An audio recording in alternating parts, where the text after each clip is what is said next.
Good morning. My name is Sarah Diamond, and I'm the Director of Legacy Giving with the Foundation. And I want to begin by just giving you a very brief overview of the Foundation and the services and work that we offer.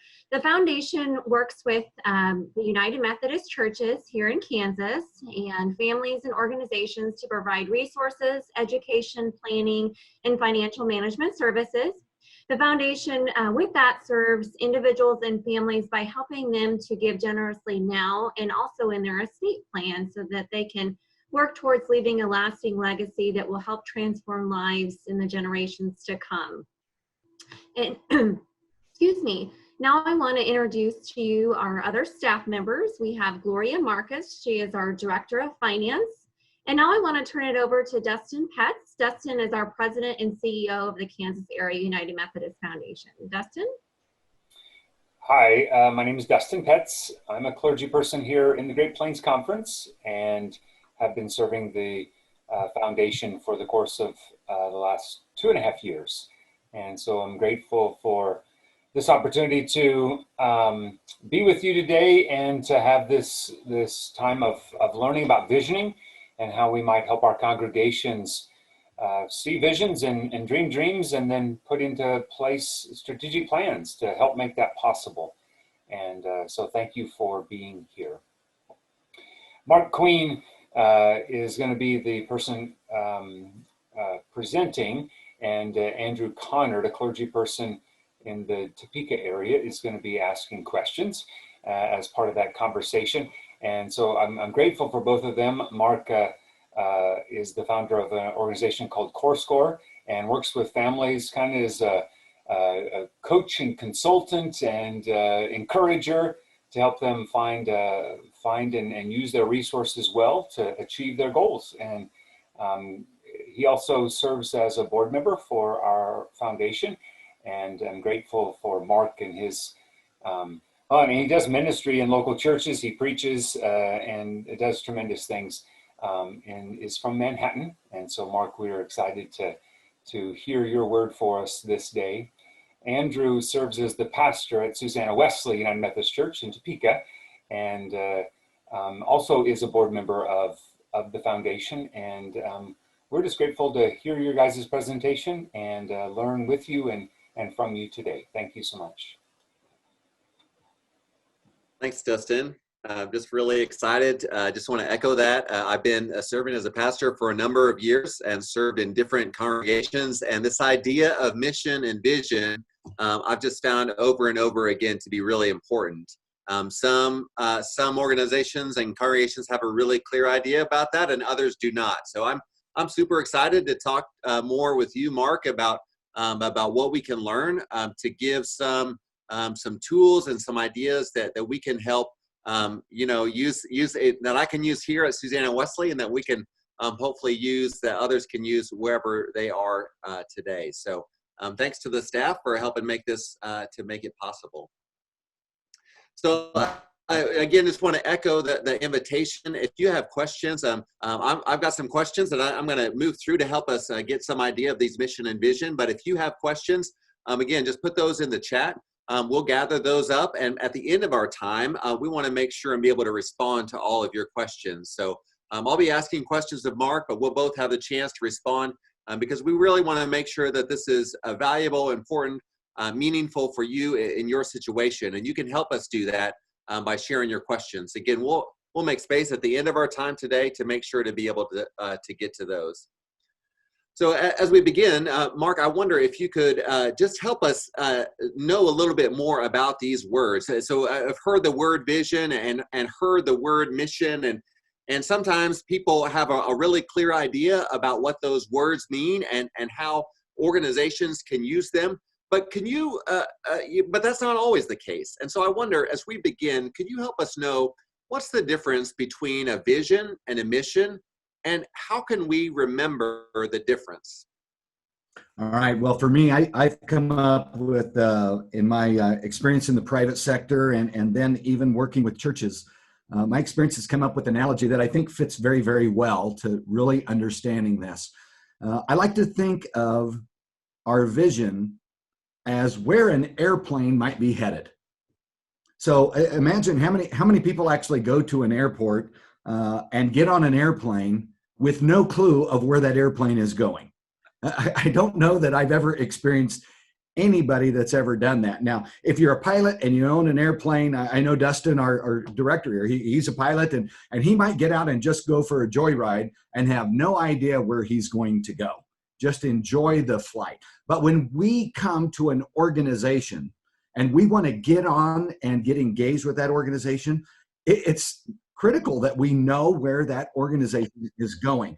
So to me, that's always been a really good analogy to understand what is the vision.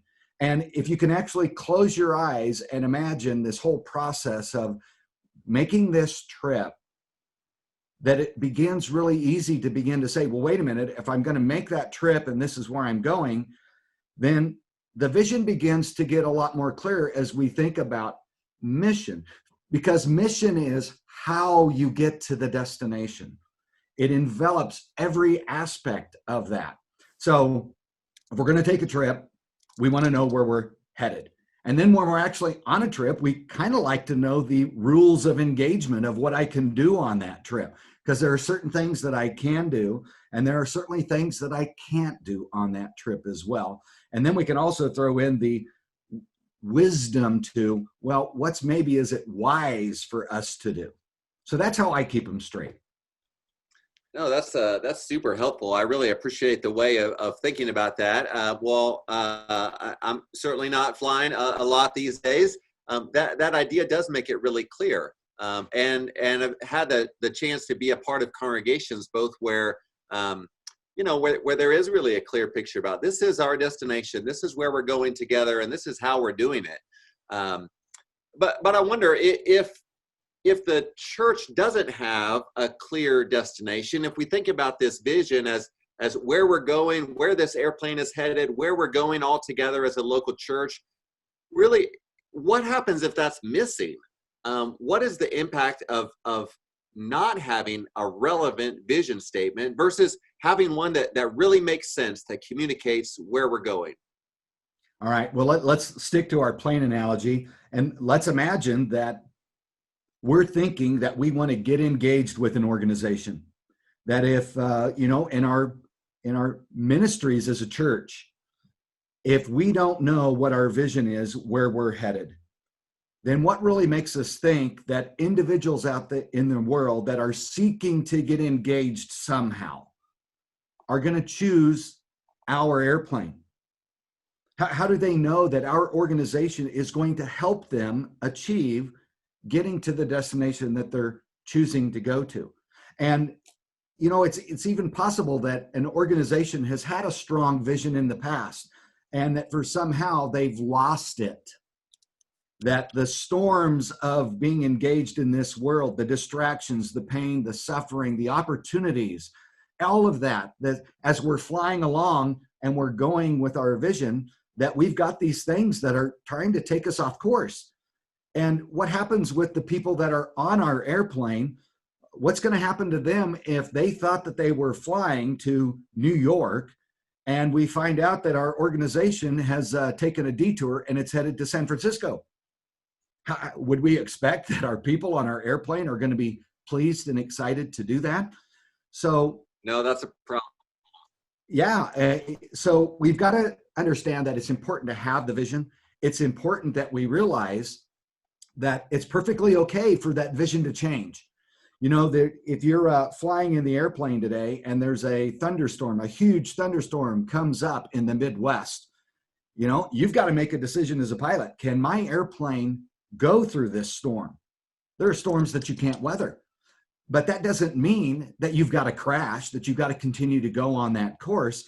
I always like to think about if a thunderstorm is in the middle of my vision and I'm not going to be able to fly to Kansas City today from, let's say, Wichita, and that big storm comes across the central Kansas, we can actually choose, wait a minute, what's our vision now? Do we need to go over this storm? Do we have the resources we need to do that? Do we have an airplane that has the capability to do that? Do we have enough fuel on the airplane to get us there? Are we going to could we fly around this storm to the east or the west? Maybe we just need to land the plane for a little bit and force our own delay. Not that our vision wrong at all, but we've simply got to delay before we actually proceed and go forward. So we know that it's critical to have the vision. It's okay that if it gets adjusted, there are many ways that we can adjust and stay on that vision. But at the same time, we may find that the people that are engaged with our organization are actually helping us to make a decision that maybe our vision needs to change. Maybe we were going to go to Kansas City, and the closer we get to Kansas City, we realize that we've gained more resources. We have more fuel, more energy, more passion. And maybe this airplane now needs to not have Kansas City as the destination, but now maybe we're going to think that we're going to go ahead and fly on to Chicago. So it's okay that our vision can change, and that we need to be able to modify that as a reactive method, but also as a proactive method. We need to understand that we can embrace that up front. And if you don't have the vision, I would like to think that most of the organizations that I have seen that have failed, we have lots of them in the public sector. I can think of all of the technology stores, not to give the brands, but think of the technology stores that no longer have a footprint in cities. Well, I'm sorry, what was their vision? Kodak. What was Kodak's vision of their business model 50 years ago? I remember growing up as a child, we used to get the film and drop it off down at that little stand in the mall, right? And we waited a couple of days to get pictures. When was the last time that anybody that will listen to this conversation actually processed film? Kodak didn't adapt with a new vision. They decided they were flying to Kansas City, and when their business model got interrupted, they didn't find a new way to go to Chicago. They lacked that ability to stay on top of the vision. And if you were on their organization as a team member, are you very satisfied in your life with your career today? You may not be. Some of them might have been able to go find another plane that had a better vision, and they've re-engaged in life somehow. But that's a traumatic experience. And I certainly don't think that our churches want that type of environment for our members. We want our members to get on board, get engaged, and grow with us, because we've got a very intentional destination that we're all trying to get to as a church organization. Yeah, Mark, that is so helpful. As you were speaking, it brought up, thinking about, what it's like in these local churches, and in ones that I've served, and across the Great Plains, there's, some congregations well over 100 years old. We have churches every year that celebrate 100, 125, 150, and you mentioned this idea that there's a one-time vision that's sometimes really clear, but then you've kind of lost where we're going, and we're just flying along, and it feels pretty good because the passenger's still here, but we don't know where we're going. And I think that that's the case for us sometimes in local churches, and also the power of being able to have a conversation with someone in a congregation. There, I've sat down with people that are deciding, do I want to become a member of this church or not? And the power of being able to say, well, this is who we are, this is where we're going, and then have them to be able to say, you know what, that does sound good. I like what's on that ticket. I want to go to that destination. Or, there's been times as well where they say, I'm just not sure that makes sense for me. And the clarity for people to be able to respond to, hey, this is where we're going, is so helpful. And so that idea of vision is just so powerful.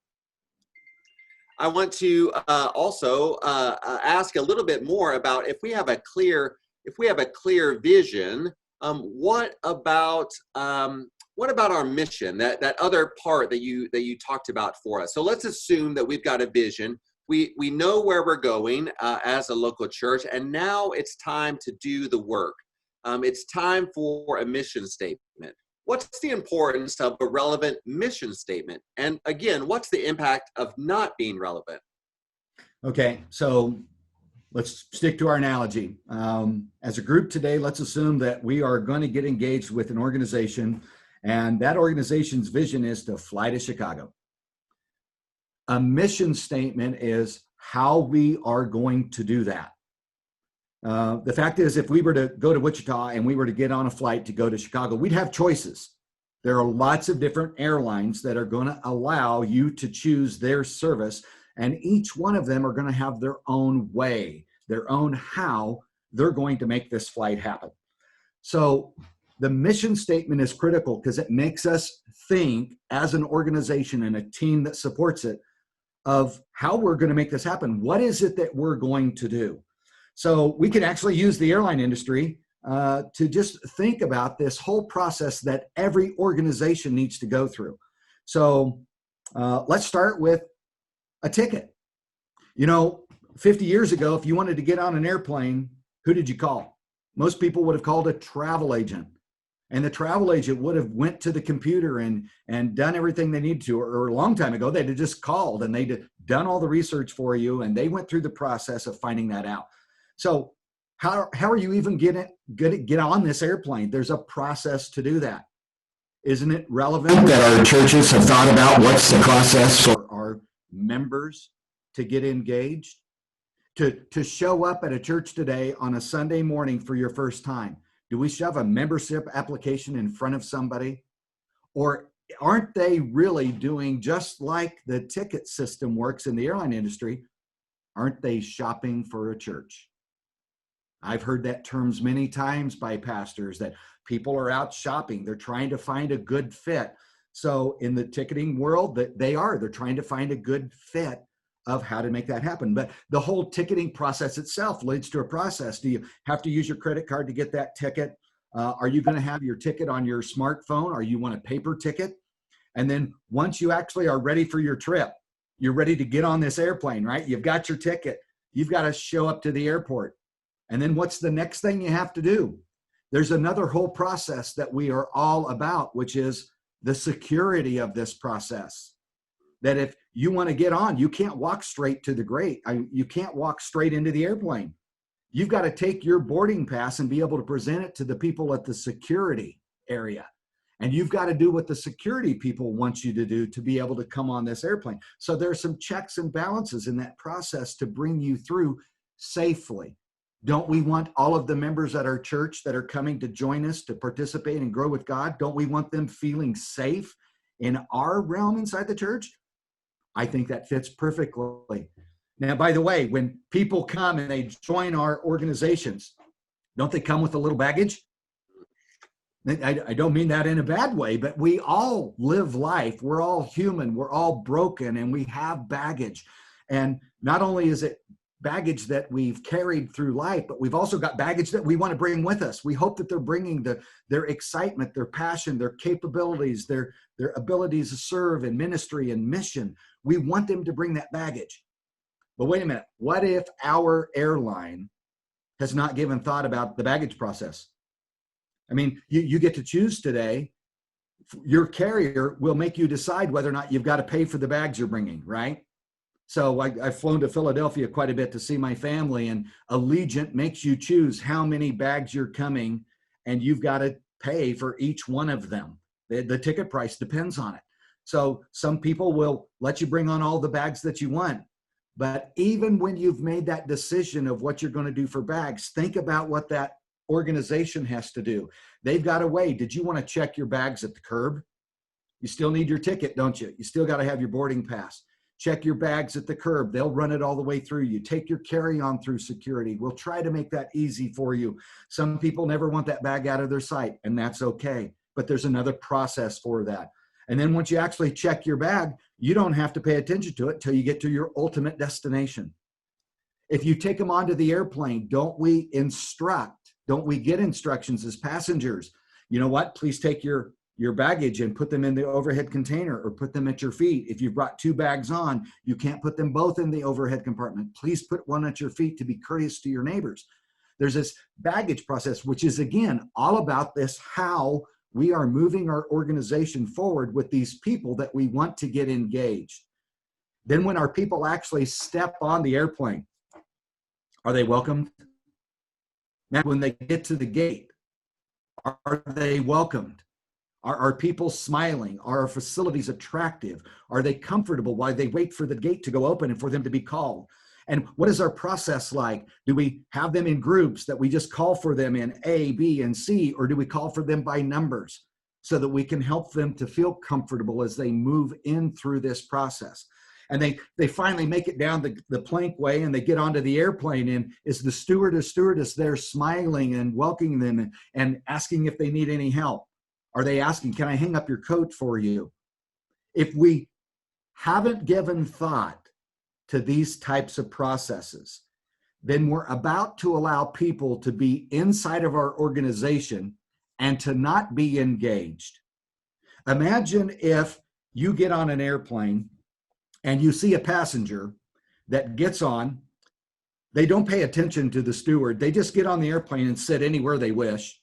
They immediately put blinders on their eyes, headphones over their ears, and they go to sleep. They don't listen to the announcements. They don't worry about buckling. They miss the announcement. Ladies and gentlemen, this is your pilot. This is flight 4242 headed to Chicago. If this isn't your ultimate destination, you're on the wrong plane and we're about to shut the cabin door. Please see the steward to deplane. And that person that's on and not engaged is actually wanting to go to San Francisco. What's that person going to do when the pilot comes on 20 minutes out from landing and the pilot says, ladies and gentlemen, the weather in Chicago is at 32 degrees today. The weather is blowing. The wind is blowing at 54 miles an hour from the north. I hope you brought your coats today. Welcome to Chicago. And all of a sudden, our unengaged participant throws off his headphones and he says, Chicago. And he's almost violent. He's certainly frustrated and upset. Why didn't you get me where I wanted to go? Well, that's an organization that didn't get their members engaged and require a process to be in place. Once the members are on the airplane, engaged means we need them to grow and learn. We need them to learn about the instructions to be safe. We need them to understand what it is to be polite on this airplane. We're likely not always going to get along with the child in front of us, but it's not our child to quiet down and to manage, right? So how do we have God's grace to be able to put up with that and know that that's somebody that's going the same place that I am, and I want to go to the same place with them? So I've got to have a way to grow and learn while I'm on this airplane, which means I need to be in relationship with the crew. I need to understand the facilities on this airplane so that I can be engaged and have the most comfortable trip that I can have. Because if we don't do that, we've got a plan that the uncomfortableness that can occur in that airplane is going to make people want to get off the airplane. And we don't want our members, when they come on and they bought into our vision, we want them to understand those processes so that they will stay engaged the entire time. And we all can get to that same destination that we want in one piece. That's the method of mission to me, man. Yeah, that's great, Mark. That's so enlightening. I was just thinking about the connections there in the local church. You know, there's so many different ways for each congregation to be in mission and ministry, and just like you described, there's just some clarity around that is so helpful. Planes can go to the same destination, but the onboard experience can be so different, and so being able to name both of those things, I can see how that's so helpful. You know, there's a lot of moving parts. There can be a lot of moving parts in a local church, and saying out loud, this is how we're getting there, is so helpful. You know, it's helpful for people that are new and have heard the announcement before about this is who we are and this is how we do things here. Whether you're a long time attender or whether you're brand new, it's helpful to have that again. You know, when you're on the plane, you don't want to. You can have confidence that other people know that they're going about it in the same way and that we've all bought in to the same situation. So that's so helpful to think about a mission statement and how we can apply it to our local churches. Now, what though, if you find yourself in a place that you say, you know, I don't know that our vision and our mission statement at our congregation, maybe we don't even have one, or maybe I have some sense that, you know, we got to think about this again. It's time to reevaluate our vision and our mission statement. Like, how are we supposed to go about that? I mean, churches have activities, families have busy calendars. People are doing things all the time, it seems. And add to that the appointment process. Pastor people like myself are appointed annually, and there's always the opportunity that someone might move, the clergy person might move. That comes up every year. So when is the right time to start or to reevaluate a mission and vision statement in the local church? Okay, well, to answer that question, let's go in the cockpit of the airplane. And so if we're in the cockpit of that airplane, I want us to think about that most planes have 2 seats. And those 2 seats are pastoral seats. And then we have the laity seats. And we need both of those inside of a church environment. We need both of those seats filled to do this process. Because the process is designed not for the pastor. It's not designed for the laity. This process is for the organization, which means the organization is going to hopefully outlive all of those parties. We also know that as the organization has created its vision, that if we do not reevaluate, we're going to run into problems, because it's expected that as we create the vision and we begin to work, the pitch of the plane, the yaw of the plane, all the resources and the changing of it is going to shift, and we're going to get off course. It's a fact. 98% of the time, a commercial airliner is off course. It's the pilot's job to make the adjustments on a continuous basis to keep it aligned for where it's going. You know, if there's a straight line today, we've got wind, we've got factors all the time that are affecting that plane. And so the plane's got to do these micro adjustments to keep it getting where it wants to go. If you start the airplane today in Wichita and we start 2 degrees off course and we don't make a correction and we want to get to Chicago, that many miles means we're not landing at Chicago. If we're 2 degrees off, we're going to wind over somewhere in Canada, a long ways away from Chicago. And I hope that you had enough fuel, that you find out soon enough that you were off course, that you can correct course so that you can land somewhere safely.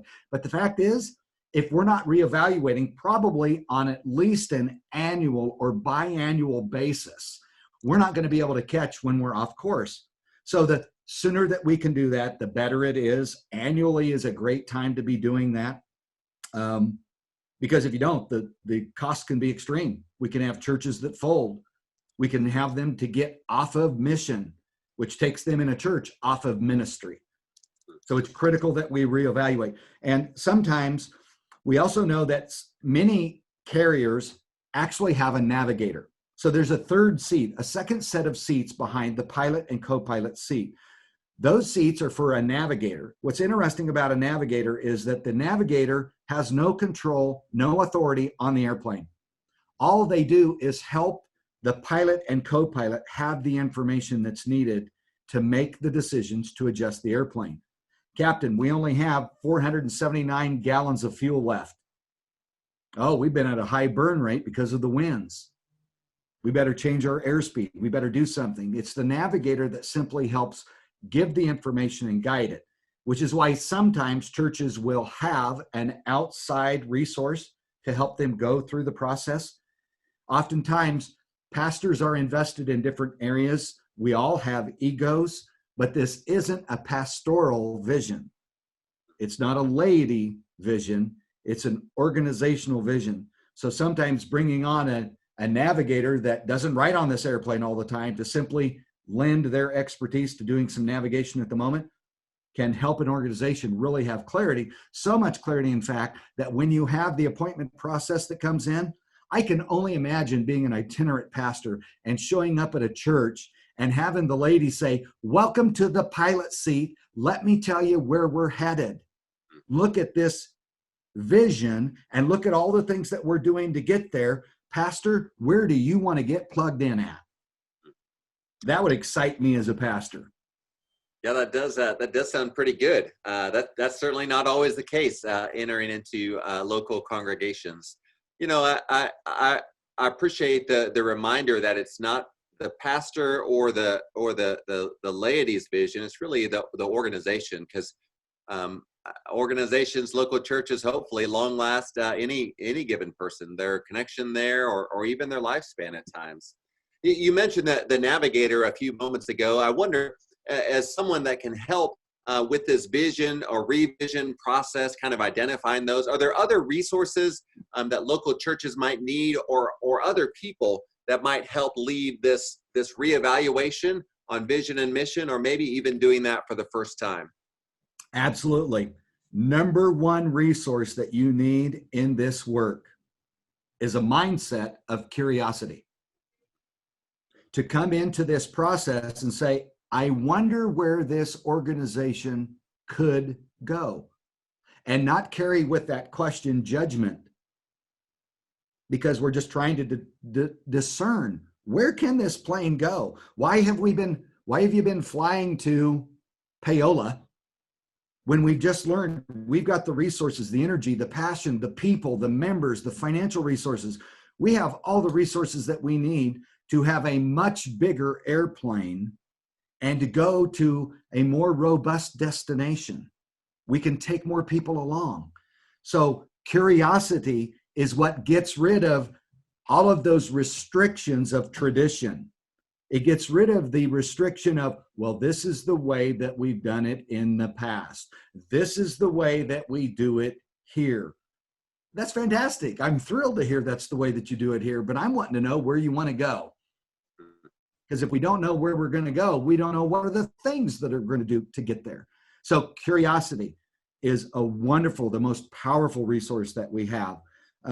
Sometimes you've got curiosity and people inside of a congregation that can maintain that curiosity level and step away from their other idioms, their other parts of who they are, so that they can just be the guider and ask those wonderful questions. And they don't do it from the standpoint of, oh, well, I'm on this committee or that ministry or this. We have the resources of the Holy Spirit. You know, what fuels our organization's power? It's our belief in Jesus Christ and the ability of the Holy Spirit to work in our lives. I mean, that's the highest octane fuel you can put in a church's airplane. So we've got to tap into that. We've got to tap into the power of prayer. We also don't want to forget that we are a connectional system.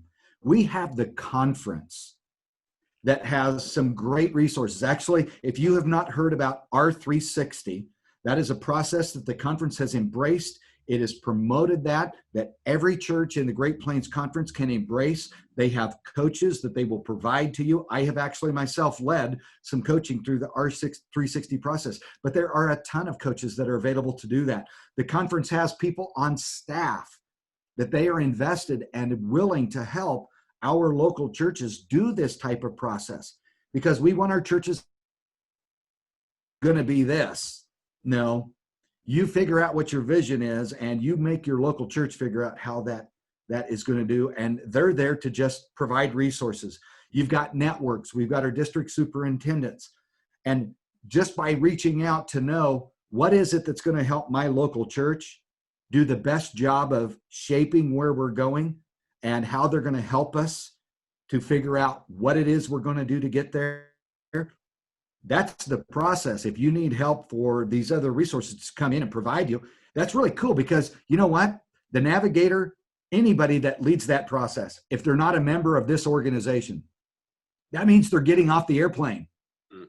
They're not doing any of this work. They're not going to sit on a committee.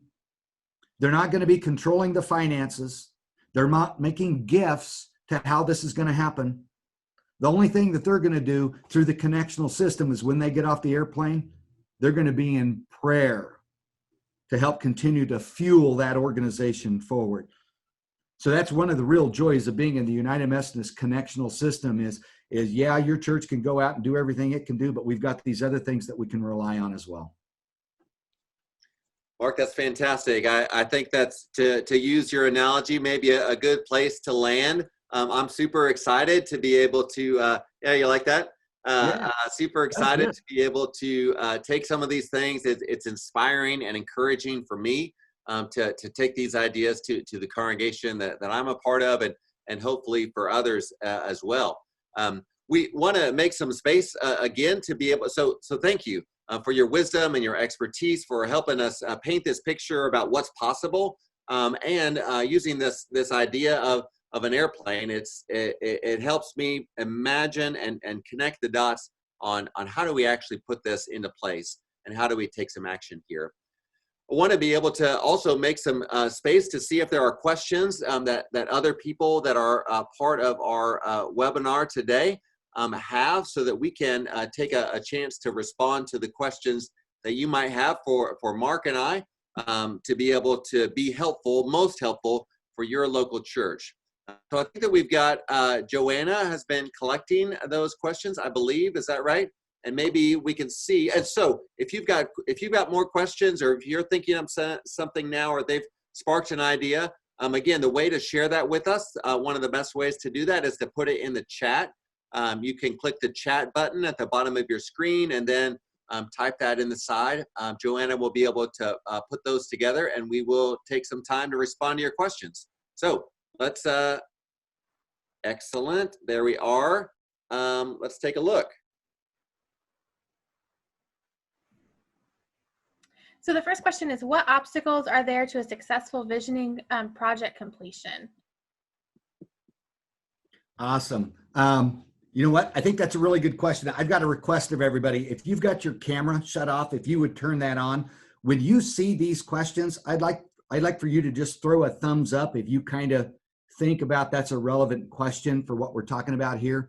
I know that many of you on the call today are probably entrepreneurs, or you're probably pastors, and I'd love to see that you think, man, that relates to our church and my experience. So obstacles, you know, when you get on an airplane and you go to the process of booking a system, we're going to have ourselves, we're going to have the concept of time that's going to get in the way.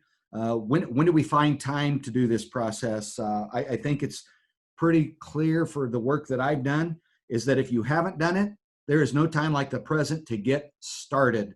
And there's always going to be an excuse in the church calendar, right? We're busy people, but the fact is, if we're flying without this, we're risking the organization crashing. So it's relevant to get now. So time, resources, do we have the people on board that we need? Do we need to reach out and find some people to come on board of our plane? We need the resource of the Holy Spirit working through the process, so we need prayer to be on board as well. Some people, some organizations, if you have to hire outside resources, you're going to need some financial resources. I think it can be interesting sometime that the conference can be an obstacle.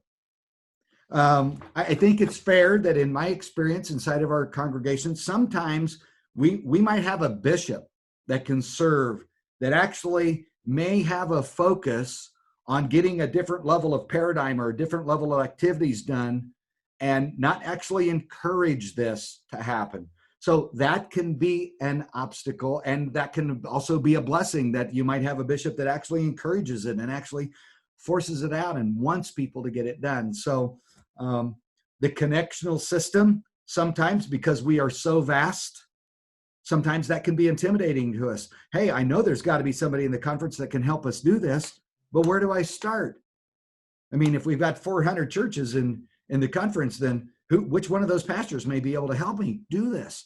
So the key is we got to use the 5-second rule, which says when we believe that this is something that gets done, we got to take our first step. And we've got to be able to overcome those obstacles by saying there's some small step that I've got to be able to get it done. That's how I would answer. Andrew, how would you answer it in your experience? Yeah, well, I just was having a few moments of kind of self-reflection as we were naming some of the obstacles that can get in the way of a mission and vision process. As I would say, me, you know, both as a pastor, I think that you mentioned earlier the idea that it's not the pastor's vision, it's not the staff's vision or the church council's vision. It's really this organizational vision. Those groups help guide it and shift it and make it what it is, but it's something that lives beyond me, and certainly for our pastors, beyond a pastor's tenure there. You hope that and pray that it's faithful and as a destination that will continue to invite people to for a long time. And so I'll just recognize that there are times when myself, as the pastoral leader, sometimes I can get in the way of that. So being able to step back and say, hey, it's not about me. It's not about where I think maybe we should go, but really what's for the good of the organization, and what's for the good of the mission field. So maybe that's some of the obstacles is, I guess, that things need to go my way, or I have an idea that this is how things should go. I guess suppose as a pastor or a lady, whatever role might be, that it's all about my view. And so that would be one of the obstacles, and trying to just be able to set that aside, to help put that aside and say, okay, this is for the good of the organization. This is for the good of reaching the mission field, doing what God has called us to do. So that's how I'd offer my response. Yeah, awesome. We mentioned a great tool for that, Andrew, and that is that level of curiosity. When in brain science, when you're truly being curious, there's no judgment. So oftentimes it's pretty easy for us when we can find that moment and say, I wonder if this is what I want, or I wonder if this is what the organization wants. And not have to answer it, just throw the question out there. And then the answer will, quite frankly, reveal itself. So that resource of curiosity, man, it's a powerful one to overcome a lot of the obstacles that we see. So super great helpful question. What other questions do we have, Joe? Next question that we have is, our church started the R360 process last February, and now we're struggling to figure out how to start it again. Is it possible to do this work over Zoom, or do we continue to wait until we can be together in person? Well, I definitely can speak to that one because I've been involved in the 360 process. There's no reason that you cannot continue a process of visioning and missioning and identifying that and not have to be in person to do it. I mean, when we remember the resources of curiosity, I look at my screen today and I can look at these names and I'm going to pick out Greg. I could say, you know what? I really wonder about Greg. I wonder what it is that he does in his life. I wonder where he finds passion. I wonder what his closest relationships are. I wonder if he's got 12 friends like Christ had. I wonder where his organizations that he's connected to are going. When I ask those questions right now with all of us on the screen, we all began to move our brains into wonderment. I wonder where Mark came up with those questions. I don't know. I just spit them out of my head, out of that area of my brain that's based out of curiosity. And it's not that the answers to it are going to make a big difference in my life. They might. So the key is, our pandemic does not have to stop. I don't believe I found anywhere in the Bible, in the scriptures, I've never heard a sermon that said, when you hit those tough times, when your world gets interrupted, you should stop being in ministry. You should stop trying to be in relationship with me. No, it doesn't have to do that. Now, is it more difficult? Yeah, because it's more difficult to gain people's time towards the attentive of this. We've got a technology piece that some people aren't comfortable with. So maybe we've got to take some extra steps to get those people engaged with, but it absolutely is able to be accomplished. So if you're in a process and it's gotten interrupted, then it's our obligation as leaders in the church to interrupt the interruption. I'm sorry for this interruption, but the film will now begin. I'm sorry that the lights went out on our theater production, but we will now begin. If you're on an airplane and the lights go out, do you want the airplane to stop flying? Let's see your hands. Nobody wants that to occur, right? We want that airplane to stay in the air. So our job is to interrupt the interruption and to simply make progress and keep going forward. Yeah, I would just add to, just to echo that, being aware of the very, very real technical challenges that it is to be able to get that participation or the engagement. And if you're able to get that done, though, maybe even the greater power of doing some of this work now. I mean, this idea of it's an opportunity at least to think, is this vision, is this where we're headed? Is this really where we want to go? And pandemic or no pandemic, whatever whatever the situation is, yeah, we want to still go there to help crystallize that vision, and also the mission. Like, hey, to be able to say, well, these things, we haven't been able to do these things as maybe we're used to doing them, the annual event or even the week to week. But to help us get at those, how do we go about this? What are the practices that we're using? What are the ministries that we're engaging as part of our mission to get to where we're going? And so even the being forced to rethink that could lead to some clarity about, okay, this is really where we want to go, and these are some ways that we can go about it, even in these circumstances. I would bet, Andrew, that every pastor that's on the call today has probably given a sermon that was whenever you've said yes, you've said no to something. You know what?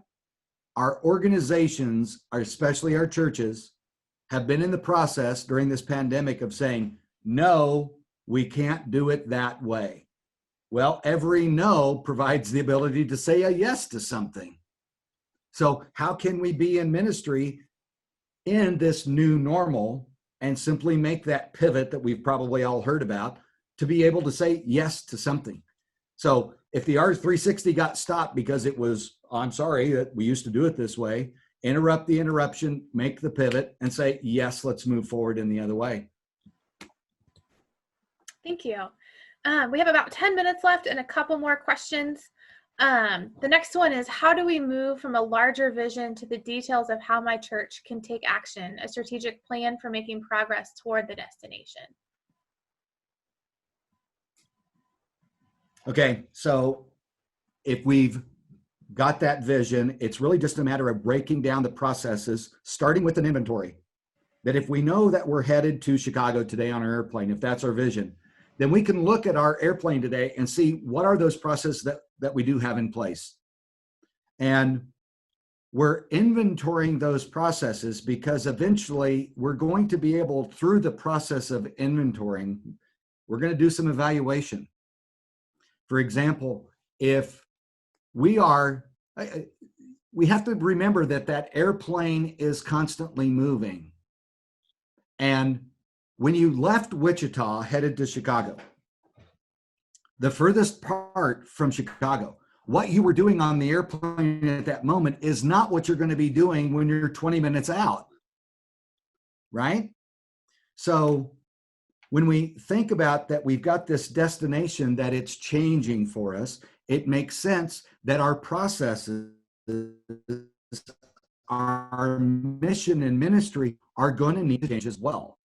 So that as we go through the evaluation process and we start with that inventory, here's what we're doing.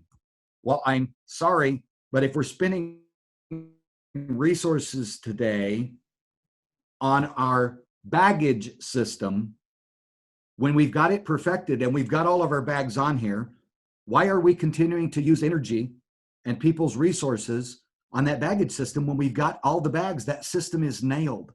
That frees up time and resources to be focusing on something else. And if I'm ever focused on one thing, the one thing that always needs our energy is how our members on our airplane are growing and learning.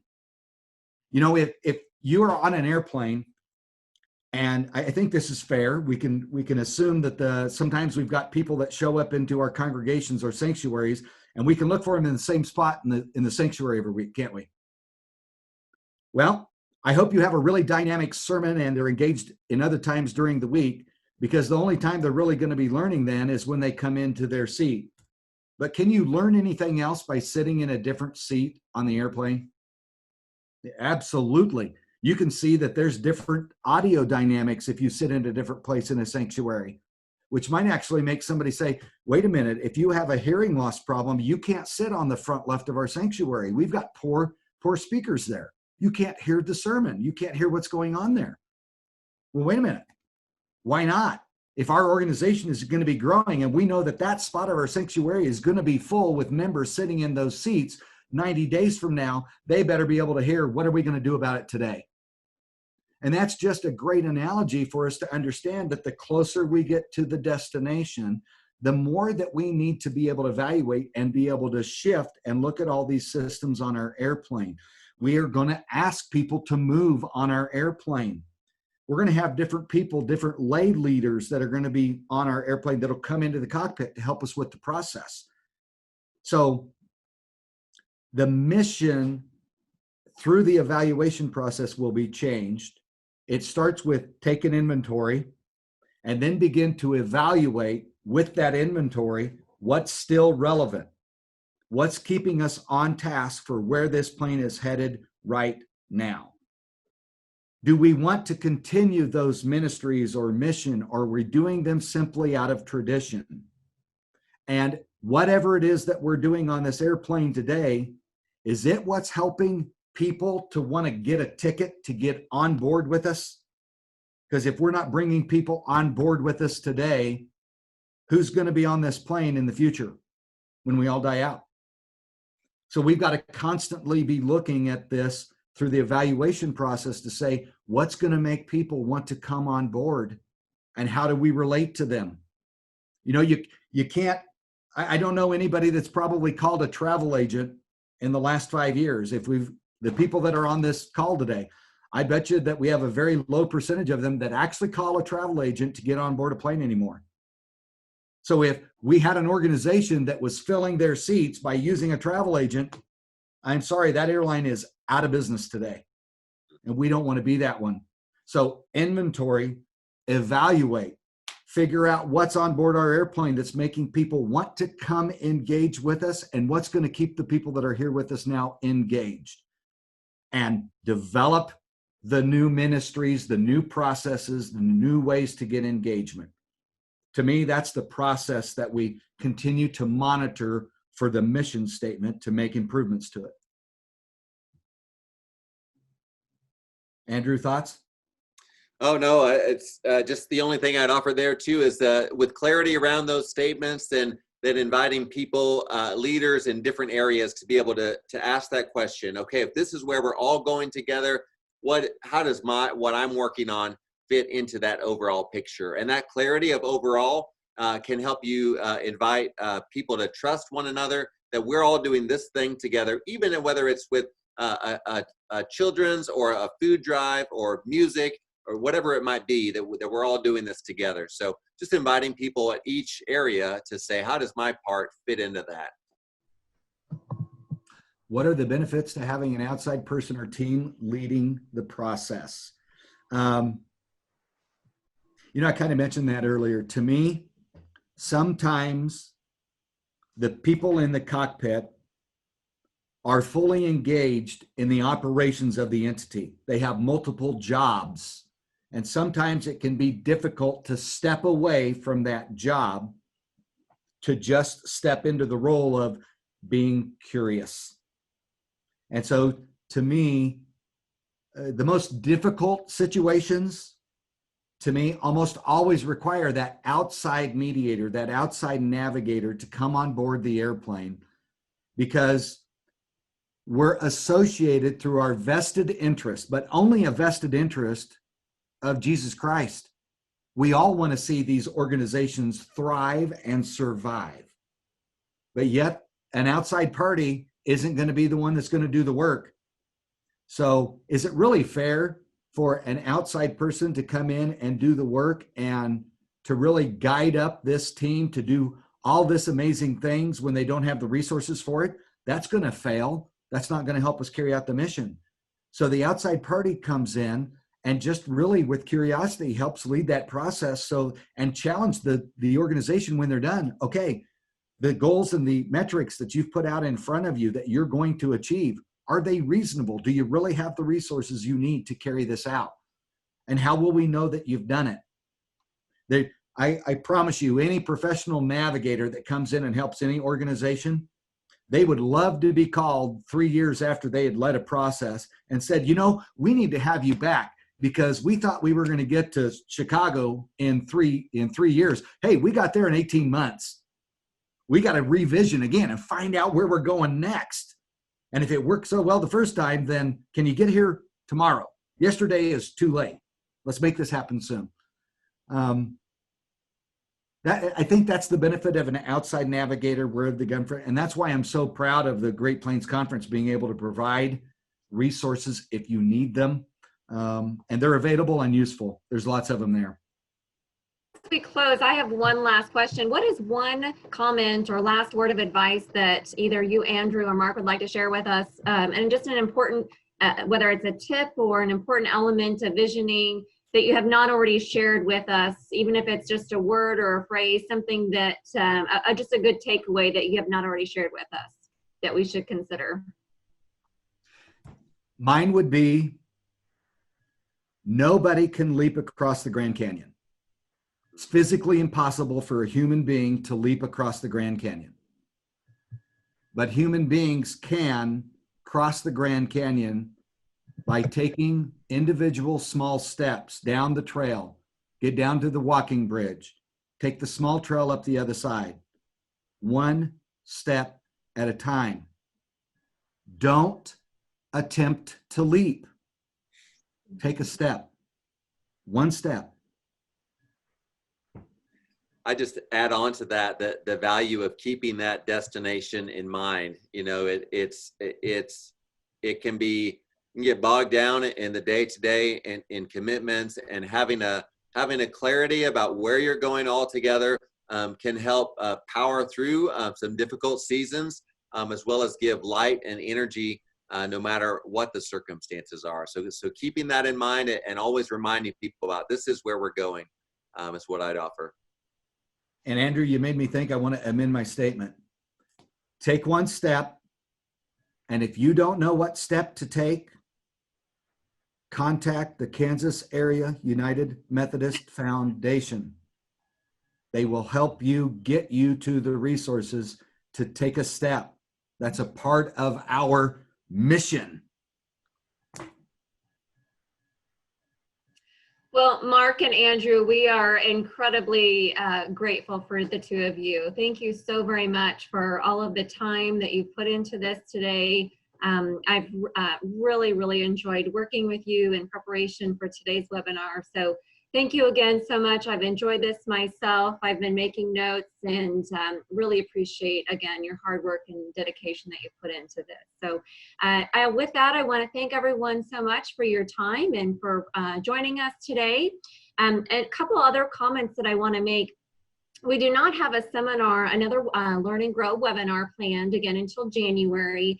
We do not have a date yet set, but I just want to let you know that we are looking at planning a webinar on estate planning. So please be watching for further details on that. We will be sending that out in our monthly newsletters, and you can also contact us, and we have your contact information as well, so we can stay in contact with you on further Learn